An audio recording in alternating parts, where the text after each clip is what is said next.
SSLC ಪೂರ್ವ ಸಿದ್ಧತಾ ಪ್ರಶ್ನೆ ಪತ್ರಿಕೆ ಸೋರಿಕೆಯಾಗಿದ್ದು 200 ರೂಪಾಯಿ 500 ರೂಪಾಯಿಗೆ ಇನ್ಸ್ಟಾ ಟೆಲಿಗ್ರಾಂನಲ್ಲಿ ಮಾರಾಟ ಮಾಡಲಾಗಿದೆ. ಈಗಾಗಲೇ ಈ ವಿಚಾರಕ್ಕೆ ಸಂಬಂಧಪಟ್ಟ ಹಾಗೆ 8 ಮಂದಿಯನ್ನ ಪೊಲೀಸರು ಬಂಧಿಸಿದ್ದಾರೆ. ಮೀನುಗಳನ್ನು ಹಿಡಿದಾಯಿತು, ಆದರೆ ತಿಮಿಂಗಿಲಗಳನ್ನು ಸೆರೆ ಹಿಡಿಯೋದು ಯಾವಾಗ ಅನ್ನುವ ಪ್ರಶ್ನೆ ಇದೆ. ಈ ವಿಚಾರಕ್ಕೆ ಸಂಬಂಧಪಟ್ಟ ಹಾಗೆ ಅಧಿಕಾರಿಗಳು ಹೇಳಿದ್ದೇನು? ಹೆಡ್ ಮಾಸ್ಟರ್ ಮತ್ತು ಶಿಕ್ಷಕರಿಂದನೇ ಈ ಕೃತ್ಯ ನಡೆಯಿತಾ? ಒಂದು ಪ್ರಶ್ನೆ ಪತ್ರಿಕೆ ಕೇವಲ 200 ರೂಪಾಯಿ ಅಥವಾ 500 ರೂಪಾಯಿ ಮಾತ್ರ. ಪ್ರಶ್ನೆ ಪತ್ರಿಕೆ ಲೀಕ್ ಮಾಡಿದ್ದ ಮರಿ ಲೀಕಾಸುರರು ಅರೆಸ್ಟ್. ಮುಖ್ಯ ಪರೀಕ್ಷೆ ಪ್ರಶ್ನೆ ಪತ್ರಿಕೆ ಲೀಕ್ಗೂ ನಡೆದಿತ್ತ ತಯಾರಿ.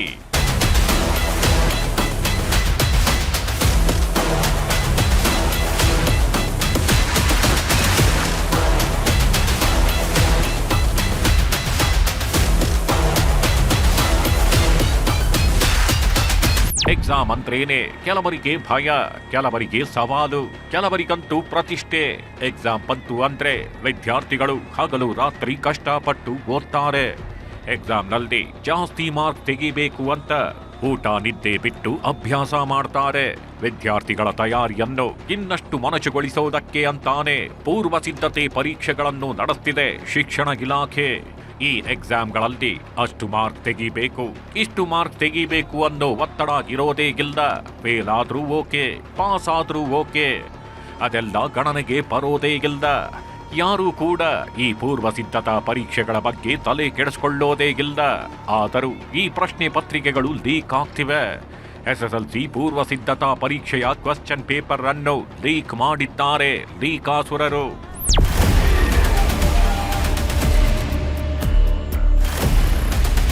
ಎಸ್ಎಸ್ಎಲ್ಸಿ ಪೂರ್ವ ಸಿದ್ಧತೆ ಪರೀಕ್ಷೆಯ ಕ್ವೆಶ್ಚನ್ ಪೇಪರ್ ಲೀಕ್ ಆಗಿದೆ. ಎಸ್ಎಸ್ಎಲ್ಸಿ ಬೋರ್ಡ್ನಿಂದಲೇ ಎಕ್ಸಾಮ್ ನಡೀತಾಗಿದ್ದು, ಆದರೂ ಕೂಡ ಪ್ರಶ್ನೆ ಪತ್ರಿಕೆ ಲೀಕ್ ಆಗಿರೋದು ಸಾಕಷ್ಟು ಪ್ರಶ್ನೆಗಳನ್ನ ಹುಟ್ಟುಹಾಕಿದೆ. ಅದೊಂದು ಕಡೆ ಆದ್ರೆ ಲೀಕ್ ಆಗಿರೋ ಪ್ರಶ್ನೆ ಪತ್ರಿಕೆ ಇನ್ಸ್ಟಾಗ್ರಾಮ್ ಟೆಲಿಗ್ರಾಂಗಳಲ್ಲಿ ಹರಿದಾಡಿದೆ. ಒಂದು ಪ್ರಶ್ನೆ ಪತ್ರಿಕೆಗೆ 200 ರೂಪಾಯಿ ಅಥವಾ 500 ರೂಪಾಯಿ ಅಂತ ಮಾರಾಟವಾಗಿದೆ. ಇನ್ನು ಹಲವರು ಆ ಪ್ರಶ್ನೆ ಪತ್ರಿಕೆಯನ್ನು ಸೋಷಿಯಲ್ ಮೀಡಿಯಾದಲ್ಲಿ ಹಂಚಿಕೊಂಡಿದ್ದಾರೆ. ಒಂದಷ್ಟು ಮಂದಿ ಆ ಪ್ರಶ್ನೆ ಪತ್ರಿಕೆಯನ್ನ ತಗೊಂಡು ಆ ಪ್ರಶ್ನೆಗಳನ್ನೇ ಅಭ್ಯಾಸ ಮಾಡಿ ಎಕ್ಸಾಮ್ ಕೂಡ ಬರೆದು ಬಿಟ್ಟಿದ್ದಾರೆ. ಒಟ್ನಲ್ಲಿ ವಿದ್ಯಾರ್ಥಿಗಳನ್ನ ಮುಖ್ಯ ಪರೀಕ್ಷೆಗೆ ಸಿದ್ಧಗೊಳಿಸಬೇಕಿದ್ದ ಪೂರ್ವ ಸಿದ್ಧತಾ ಪರೀಕ್ಷೆಯೇ ವಿದ್ಯಾರ್ಥಿಗಳನ್ನ ದಾರಿ ತಪ್ಪಿಸಿದೆ. ಇದಕ್ಕೆಲ್ಲ ಕಾರಣ ಆಗಿದ್ದು ಯಾರು ಗೊತ್ತಾ? ಎಕ್ಸಾಮ್ ನಡೆಸಬೇಕಿದ್ದ ಶಿಕ್ಷಕರು. ಎಸ್ಎಸ್ಎಲ್ಸಿ ಪೂರ್ವ ಸಿದ್ಧತಾ ಪರೀಕ್ಷೆಯ ಹಲವು ಪ್ರಶ್ನೆ ಪತ್ರಿಕೆಗಳು ಲೀಕ್ ಆಗಿವೆ. ಕೆಲವೇ ದಿನಗಳ ಹಿಂದೆ ನ್ಯೂಸ್ 18 ಈ ಬಗ್ಗೆ ವರದಿ ಮಾಡಿತ್ತು. ಕೂಡಲೇ ಎಚ್ಚೆತ್ತ ಪೋಷಕರು ಶಿಕ್ಷಣ ಇಲಾಖೆಗೆ ದೂರು ನೀಡಿದ್ರು. ಶಿಕ್ಷಣ ಇಲಾಖೆ ಪೊಲೀಸರಿಗೆ ದೂರು ನೀಡಿದೆ. ಉತ್ತರ ವಿಭಾಗದ ಸೈಬರ್ ಕ್ರೈಮ್ ಪೊಲೀಸರಿಗೆ ದೂರು ನೀಡಲಾಗಿತ್ತು. ತನಿಖೆ ಮಾಡಿದ ಪೊಲೀಸರು ಒಂದಷ್ಟು ಮಂದಿಯನ್ನು ಲಾಕ್ ಮಾಡಿದ್ದಾರೆ. 6 ಶಿಕ್ಷಕರು ಮತ್ತು 2 ವಿದ್ಯಾರ್ಥಿಗಳನ್ನು ಬಂಧಿಸಿದ್ದಾರೆ. ತುಮಕೂರು, ರಾಮನಗರ, ಕಲಬುರಗಿಯಲ್ಲಿ ಅವರನ್ನೆಲ್ಲ ಬಂಧಿಸಲಾಗಿದೆ. ಆ ಶಿಕ್ಷಕರು ಯಾರ್ಯಾರು ಗೊತ್ತಾ?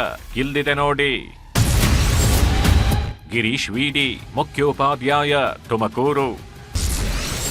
ಅಮ್ಜದ್ ಖಾನ್, ಸಹ ಶಿಕ್ಷಕ, ರಾಮನಗರ. ಶಾಹಿದಾ ಬೇಗಂ, ಮುಖ್ಯ ಶಿಕ್ಷಕಿ, ಕಲಬುರಗಿ.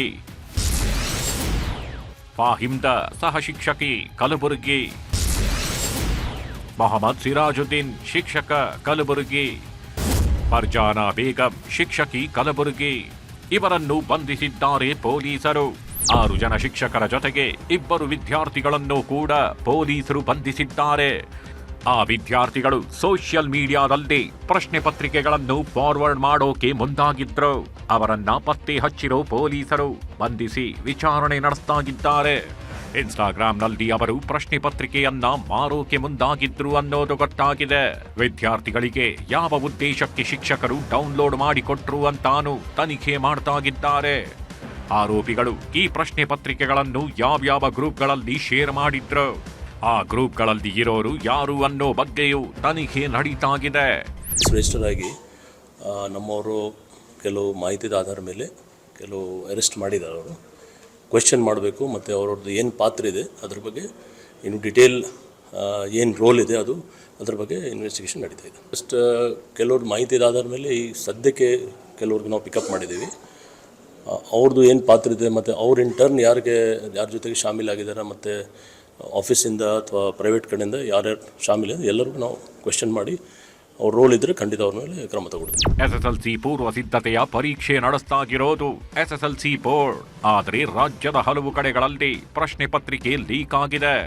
ಇಷ್ಟಕ್ಕೂ ಪ್ರಶ್ನೆ ಪತ್ರಿಕೆ ಲೀಕ್ ಆಗಿದ್ದು ಹೇಗೆ ಇಲ್ಲಿದೆ ನೋಡಿ. ಜನವರಿ 5ರಿಂದ ಜನವರಿ 11ರವರೆಗೆ ಪೂರ್ವ ಸಿದ್ಧತಾ ಪರೀಕ್ಷೆ ನಡೆದಿದೆ.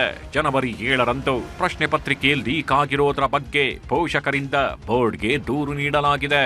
ಕಲಬುರಗಿ, ರಾಮನಗರ, ತುಮಕೂರಿನಲ್ಲಿ ಪ್ರಶ್ನೆ ಪತ್ರಿಕೆ ಸೋರಿಕೆಯಾದ ಮಾಹಿತಿ ಸಿಕ್ಕಿದೆ.